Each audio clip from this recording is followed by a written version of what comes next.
สบายดีลูกค้าทุกท่านเนาะวันนี้มีเป็น SX 700เข้ามาให้สภาพถือว่างามๆเลยเด้อหากระลอกสติกเกอร์ออกมาไหมนี่เลยอันนี้เป็นสติกเกอร์ที่เขาติดมาเนาะนำเครื่องหากระดาษใหม่ไหมอันนี้จะซื้อมาเป็นเครื่องมือเดียวเจ้าของเดียวขายออก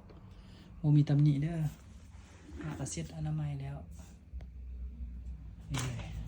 งามเลย98%ก็ว่าได้เครื่องนี้รับประกันให้3 เดือนเด้อถ้าเป็นเครื่องมือหนึ่งแบบนี้จะรับประกันอยู่1 ปี ตัวนี้รับประกันให้3 เดือนมีปัญหาทางหารเอาเบิ้งให้ฟรีบ่มีตำหนิเด้อมาเบิ้งภายนอกก่อนนี่เลยนี่ราคาเดี๋ยวบอกท้ายคลิปเด้อมาเบิ้งนำกันแต่ละปุ่มแต่ละนิ้นได้ปกติบ่ได้ปกติอันนี้เป็นนำตัวนี้วันนี้มาเบิ่งลองมึงลิ้ม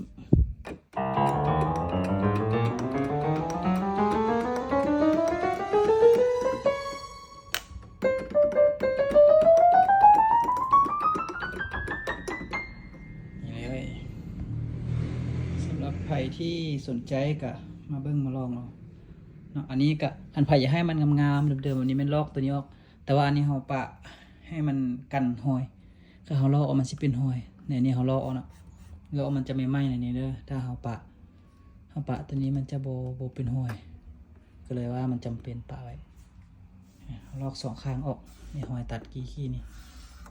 ไม่ไหม้เลยคือคีย์บอร์ดไหม้เลยเนาะตัวนี้แม่นเราจะรับประกันใน3 เดือนลองเบิ่งจังหวะเบิ่งเสียงไม่ยังมัน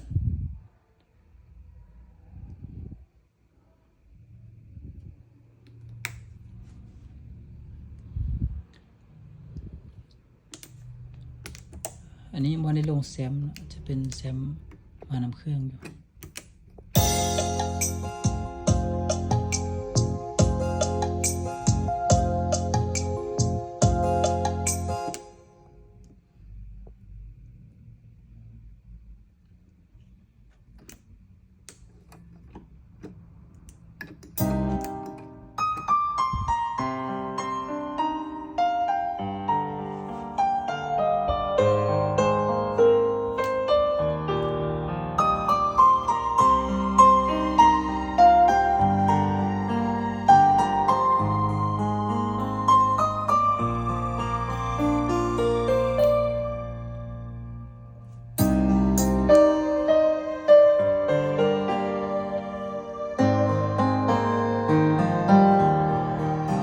สนใจก็ติดต่อมาสอบถามมาทางเบอร์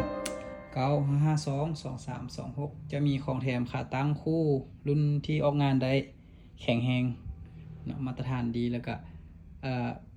กระเป๋าหนา5 ชั้นแล้วก็เป็น USB 32 กิกพร้อมจังหวะจะแถมให้เครื่องนี้ครับประกันให้3 เดือนหรือว่าท่านใดที่สนใจมือนึ่งก็สอบถามได้เขาจะมีพร้อมส่งเลยเป็น900